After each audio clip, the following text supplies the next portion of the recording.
ಆತ್ಮೀಯ ವಿದ್ಯಾರ್ಥಿಗಳೇ, ಇಂದು ನಾವು ಶಿಕ್ಷಣಶಾಸ್ತ್ರ ವಿಷಯದ ಘಟಕ 3ರ ವ್ಯಕ್ತಿತ್ವ ಮತ್ತು ಸಮಾಯೋಜನೆ ಪಾಠಕ್ಕೆ ಸಂಬಂಧಿಸಿದಂತೆ ಪರೀಕ್ಷೆಯಲ್ಲಿ ಕೇಳಬಹುದಾದಂತಹ ಪ್ರಮುಖವಾದಂತಹ ಪ್ರಶ್ನೆಗಳ ಬಗ್ಗೆ ನೋಡೋಣ.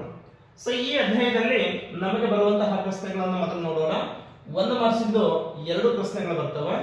2 ಮಾರ್ಕ್ಸಿಂದು 1 ಪ್ರಶ್ನೆ, 10 ಮಾರ್ಕ್ಸಿಂದು 1 ಪ್ರಶ್ನೆ ಬರ್ತೈತಿ. ಟೋಟಲ್ 4 ಕ್ವಶನ್ಸ್, 14 ಮಾರ್ಕ್ಸ್ ಬರ್ತೈತಿ. ಬಟ್ ನೆನಪಿಡಬೇಕು, 5 ಮಾರ್ಕ್ಸಿನ ಪ್ರಶ್ನೆ ಯಾವುದು ಕೇಳೋದಿಲ್ಲ. ಈಗಾಗಲೇ ಹೇಳಿದೀವಿ, 2ನೇ ಚಾಪ್ಟರ್ದಲ್ಲಿ ಮತ್ತು 3ನೇ ಚಾಪ್ಟರ್ನಲ್ಲಿ ಯಾವುದೇ ರೀತಿಯಾದಂತಹ 5 ಮಾರ್ಕ್ಸಿನ ಕ್ವಶನ್ಸ್ ಬರಲ್ಲ. ಬಟ್ 2ನೇ ಚಾಪ್ಟರ್ ಮತ್ತು 3ನೇ ಚಾಪ್ಟರ್ನಲ್ಲಿ 10 ಮಾರ್ಕ್ಸಿನ ಒಂದೊಂದು ಕ್ವಶನ್ಸ್ ಬರ್ತವೆ. ಇಲ್ಲಿ ಪ್ರಮುಖವಾಗಿರುವಂತಹ 1 ಮಾರ್ಕ್ಸಿನ ಗೆಸ್ ಮಾಡುವಂತಹ ಕ್ವಶನ್ಸ್ ಗಳನ್ನು ನೋಡೋದಾದ್ರೆ, ವ್ಯಕ್ತಿತ್ವದ ಶಬ್ದಾರ್ಥ. ಈ ವ್ಯಕ್ತಿತ್ವ ಎಂಬ ಪದವನ್ನು ನಾವು ಆಂಗ್ಲ ಭಾಷೆಯಲ್ಲಿ ಪರ್ಸನಾಲಿಟಿ ಅಂತ ಕರಿತೀವಿ. ಆ ಪರ್ಸನಾಲಿಟಿ ಪದದ ಮೂಲ ಪದ ಪರ್ಸೋನಾ ಅಂತ ಹೇಳಿ. ಪರ್ಸೋನಾ ಎಂದರೆ ಮುಖವಾಡ ಎಂದರ್ಥ. ಇನ್ನು ವ್ಯಕ್ತಿತ್ವ ಎಂದರೇನು ಅಂತ ಹೇಳಿ, ವ್ಯಕ್ತಿತ್ವ ಅಂತಂದ್ರೆ ವ್ಯಕ್ತಿಯ ಆಂತರಿಕ ಮತ್ತು ಬಾಹ್ಯ ಗುಣಲಕ್ಷಣಗಳ ಒಟ್ಟು ಮೊತ್ತವನ್ನೇ ನಾವು ವ್ಯಕ್ತಿತ್ವ ಎನ್ನುತ್ತೇವೆ. ಇನ್ನು ಅನುವಂಶತೆ ಅಂತ ಹೇಳಿ, ಅನುವಂಶತೆ ಎಂದರೇನು ಅಂದ್ರ ಡೆಫಿನೇಷನ್ಸ್. ನಂತರ ನಿರ್ನಾಳ ಗ್ರಂಥಿಗಳು ಅಂತ ಹೇಳಿ, ವ್ಯಕ್ತಿತ್ವದ ಮೌಲ್ಯ ನಿರ್ಧಾರಕಗಳು ಯಾವುದು ಅಂತ ಹೇಳಿ, ಉದ್ವೇಗ ಎಂದರೆ, ಸಮಾಯೋಜನೆ ಎಂದರೇನು, ಮತ್ತೆ ರಚನಾ ತಂತ್ರಗಳು. ಇದಕ್ಕೆ ಸಂಬಂಧಿಸಿದಂತ 1 ಮಾರ್ಕ್ಸಿನ ಪ್ರಶ್ನೆಗಳು ಸಾಮಾನ್ಯವಾಗಿ ಬರಬಹುದು. ಇನ್ನ 2 ಮಾರ್ಕ್ಸಿನ ಪ್ರಶ್ನೆಗಳನ್ನು ನಾವು ನೋಡೋದಾದ್ರೆ, ಒಂದೇದು ನರಮಂಡಲದ ಪ್ರಮುಖ ಕಾರ್ಯಗಳನ್ನು ವಿವರಿಸಿ. ಅಂದ್ರೆ ಯಾವುದಾದ್ರೂ 2 ಕಾರ್ಯಗಳನ್ನು ವಿವರಿಸಬೇಕು.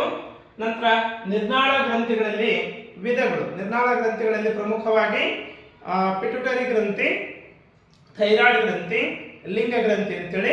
ಹೀಗಾಗಿ ನಾವು ನಿರ್ನಾಳ ಗ್ರಂಥಿಯಲ್ಲಿ ನಾಯಕ ಗ್ರಂಥಿ ಅಂತ ಹೇಳಿ ಏನ್ ಮಾಡ್ತೀವಿ, ಪಿಟ್ಯುಟರಿ ಗ್ರಂಥಿಯನ್ನು ನಾಯಕ ಗ್ರಂಥಿ ಎಂದು ಕೂಡ ಕರಿತೀವಿ.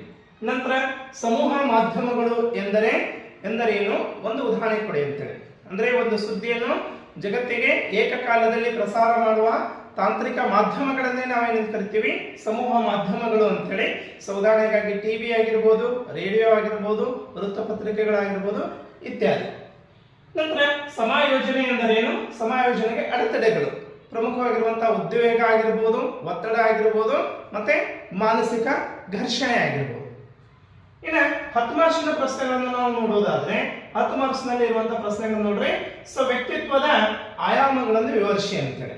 ವ್ಯಕ್ತಿತ್ವದ ಆಯಾಮಗಳು. ವ್ಯಕ್ತಿತ್ವದ ಆಯಾಮಗಳಲ್ಲಿ ದೈಹಿಕ, ಮಾನಸಿಕ, ಆಧ್ಯಾತ್ಮಿಕ ಮತ್ತು ಸಾಮಾಜಿಕ ಅಂತ ಹೇಳಿ ಒಟ್ಟು 5 ವಿಧಗಳಿದ್ದಾವೆ. ಆ 5 ವಿಧಗಳ ಕುರಿತು ವ್ಯಕ್ತಿತ್ವ